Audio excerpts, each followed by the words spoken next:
Your ship arrives in the midst of a terrible storm. Quickly, they look around for a place to land to ride out the weather, but all you see is space. There's no ground anywhere. Suddenly, through the lightning, rain, and wind, you make out a floating island as big as a continent. You pilot the ship towards it and land on bare rock, just outside of a cave. As you can see, we're in Arianus, World of Air, and we have various, we got various continents to visit, but we're at this bottom one. Alright, let's leave. Two glowing metal objects sit atop tall poles. Periodically, the storm lashes out and sends bolts of lightning against them. Instead of doing any damage, they simply cause the objects to glow brighter, kind of like lightning rods. This small cavern contains a control panel, several pieces of furniture, and a female dwarf. The dwarf looks up at you in surprise. Oh my, you're huge, but you're not glowing. Are you a god? I'm no god, just a traveler. A traveler. Nice to meet you. I'm Jar. She looks you up and down. You're awfully big not to be a god, but you don't act like one. They're always yelling and commanding and taking things. Gods aren't very nice. Look what they did to my electric zinger panel. What did they do? They tore it apart, that's what. They tromped in here on one of their studies, ripped out one of the control switches, and removed a zinger from on top of its pole outside. Do they think that we have spares? They didn't even tell me why they did it either. Just because someone's a god doesn't mean they have to be impolite, you know. God, it's following me everywhere. What's not to like? They're rude, imperious, and self-centered. I've heard that gods were supposed to be generous and helpful. Just because you're born casting light, that gives you the right to boss everyone around. The zingers are set up on the poles outside of the cave. When the lightning hits them, they suck up electricity.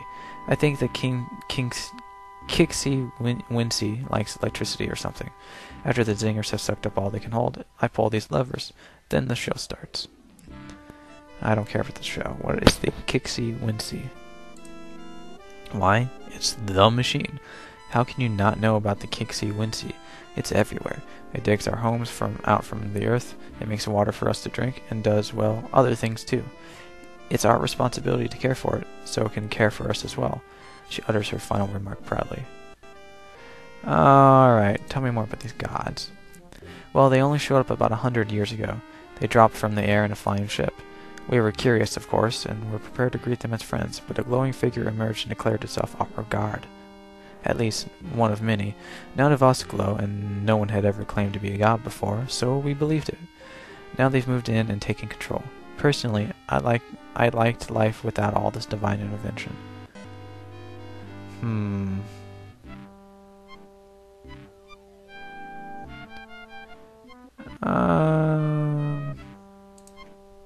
They're gods.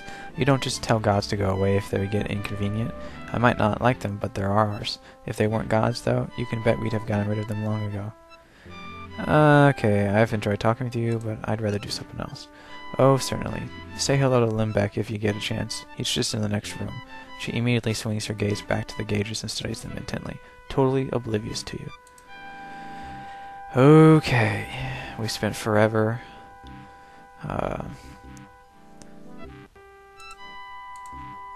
Snatch the shirt. Opal pipe.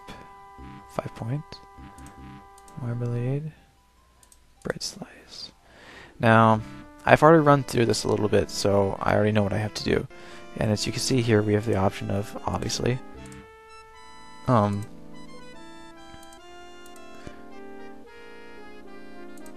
we have the option of combining items. And I believe that's all we can do in this room, so let's move to the next room. Papers and parchments are piled everywhere. In the middle is an intent but confused-looking dwarf. Upon your arrival, the dwarf looks up from his scribbling and gasps. My word, what are you? I'm Haplo. What are you? A Haplo? Limbeck looks momentarily confused. Oh, that's your name. Forgive me. I forget my manners sometimes. I am Limbeck Bolt Tightener. Welcome to my home. He stares at you intently. You're not a god? No, you can't be. You're not glowing. I assume you're a traveler. A traveler from where? Where are you going? Do you know the gods? What do you think of the Kicksey-Winsey?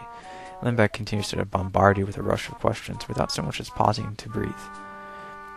Okay, Limbeck smiles, removes his glasses, and wipes them with the dirty shirt sleeve. I'm very sorry. Sometimes my curiosity gets the better of me. I'll try and be patient. Please, go ahead. Ask me anything. I don't care about them. Alright. I wish I could help, but I'm afraid I'm not familiar with anything like that. If it is very old, there's only one dwarf that might be able to tell you something. Old Grapple Rockdigger has been here forever. Where can I find... Grapple sits in the same place every day, waiting for the Kicksey-Winsey to be repaired. Each day he sits there. He gets more and more surly. Go north to the intersection and follow the left wall. That will take you to him. Alright, what is that you're using for a candlestick holder? It's all I could find. If I had a better candlestick holder, you can bet that I'd be using it.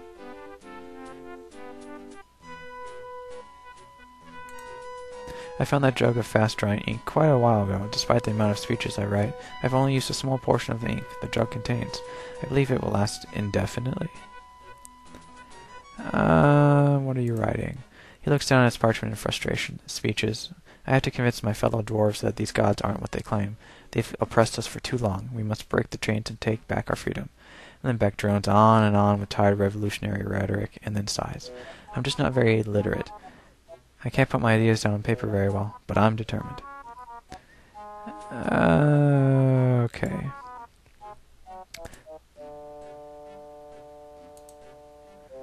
Alright, let's see.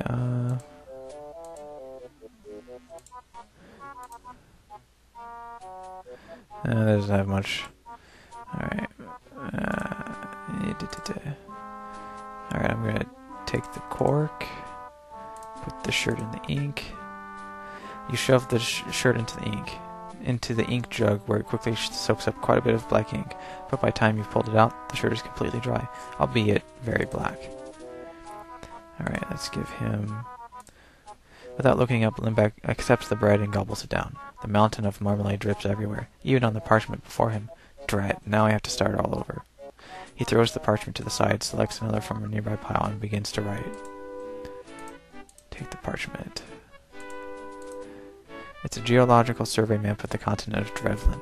It shows the location of all major mineral deposits. The other side is smeared and sticky, so you just try to ignore it. Can't talk. Alright, so we've got a bit of things here. Let's go in the tunnel. Now, he said something about this old guy. This chamber is filled with convoluted pipes. A grumpy old dwarf sits on a stool under a broken section. Well, let's talk to him. What the heck do you want, you overgrown, dim-witted god wannabe, and speak up? Okay. Are you Grapple Rockdigger? No, my name's not Grapple Potlicker, you rockhead. I'm Grapple Rockdigger. Who's asking? That's what I said. Can't you hear? What did you say? Speak up. I can't hear very well. I know my name is Grapple Rockdigger, dirtrag. I told you that. Flappo? Interesting name. I wouldn't want to be saddled with it, though. That is a good thing my name is an apple snot finger. Sheesh. I got it. Well, you can just go right back to wherever you came from, and to places with your questions and consequences. You know what? I'm gonna talk to you again. You. Yeah. Why are you sitting beneath that dripping black gunk? I'm not moving until the Kicksey-Winsey is fixed, and that's final. If dripping gunk isn't going to make me move, you sure aren't.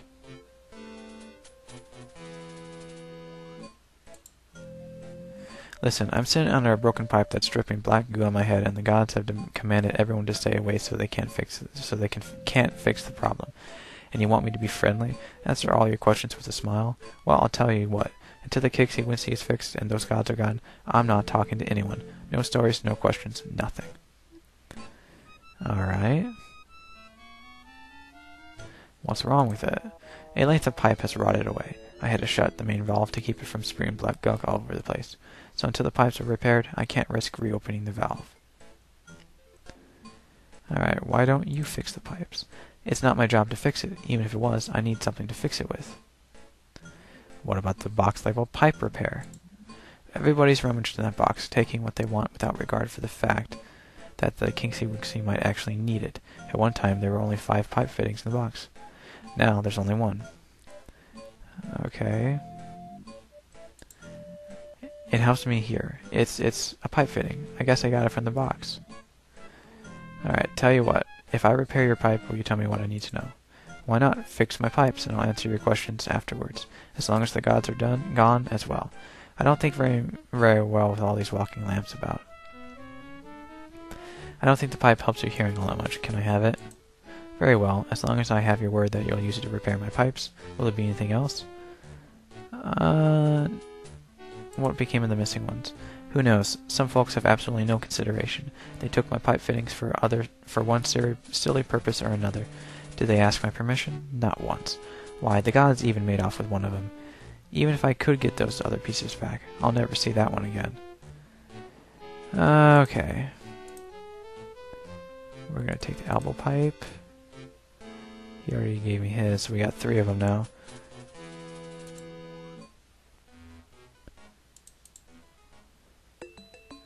That must be the gods, and I don't think we can do anything in here.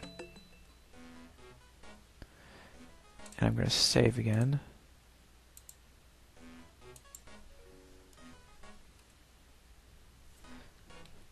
LPDG002. Alright, we're going to go into the middle tunnel. This is a workstation of the Kicksey-Winsey. Of course, the job isn't too tough, or this dwarf wouldn't be asleep. Well, we can't get involved with the gods. You sneak over to the sleeping dwarf and poke him. He grunts, mumbles, 5 more minutes, and promptly goes back to sleep. What do we have here? A gauge. The gauge includes a broad range of acceptable temperatures, but has a clearly defined red danger zone of the hotter extreme. Well, there's a sensor. Magic. Heat.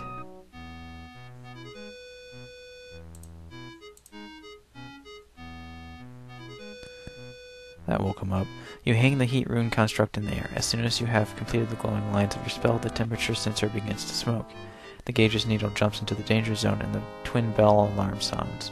This really awakens the sleeping dwarf, who immediately panics. The commotion attracts the glowing guard, who is covering his ears in pain. He screams at the dwarf to stop the alarm, but the dwarf appears as helpless as the guard. 10 points. Let's move on. You find it quite easy to sneak by the guard while he's busy trying to get the alarm to stop. The ship's deck overlooks the dwarven caves. A rope ladder drops to the ground and stairs lead elsewhere on the ship. Alright. This chamber quarters the ship's wizard. It's tiny, which emphasizes how messy it is. Wizard stuff. You take the wine jug. I believe we want to go down here. Slaves in this room power and guide the ship with the help of magic provided by the ship's wizard. These slaves are of the first you've ever seen of the mentor race called human, and you're a little taken aback by the similarity they have with your own people. Aside from their mongrel hair colors and their lack of heart runes, the humans appear almost identical to patrons. You might even be able to pass yourself off as one of their kind. Slaves, stairs, slaves. This guy's different. Talk to him. Who are you? Are you a slave? I don't recognize you, and you aren't trained. I certainly hope you aren't an elf sympathizer. Well, I'm not a sympathizer. Then again, I'd say the same thing if I was. Of course, that's true. I'll simply have to believe you. I don't have much choice. I've been here too long and hope is wearing thin. My name is Andrews. I'm King Stephen's cousin, a duke. Why are you here? It's a long story. I was leading my people against the elven forces on one of their smaller Volcarian isles.